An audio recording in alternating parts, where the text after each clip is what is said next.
بسم الله الرحمن الرحیم. من موږ په ایران هیواد تهران ولایت کې قرار لرو. لله الحمد. موږ د ایران سره په دغه برخه کې چې هغه خوراکي توکي دي، درمل دي، طبي تجهیزات دي، ښه مجالس درلودل. د دوی د خوړو او درملو له ادارې سره، د عامه روغتیا له وزارت سره، دغسې له نورو اړوندو برخو سره، له تاجرانو سره، له یو شمېر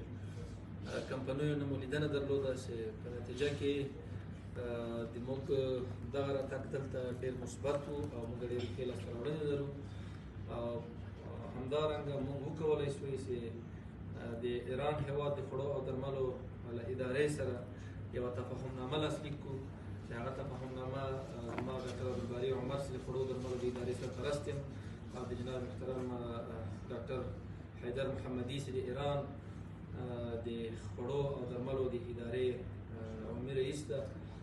د دوی ترمنځ لاسلیک شوه. او په دغه تفاهمنامه کې ډېر مهم موضوعات چې هغه د دواړو هیوادونو سره همکاري ده، متقابل احترام په دې برخه کې، او همدارنګه د خوړو او درملو د پروسس، تولید، همدارنګه د ثبت و رجسټریشن، راهیابي، په دې ټولو برخو باندې په دې تفاهمنامه کې تمرکز شوی ده چې د ایران هیواد به له موږ سره په مختلفو برخو کې همکاري کوي،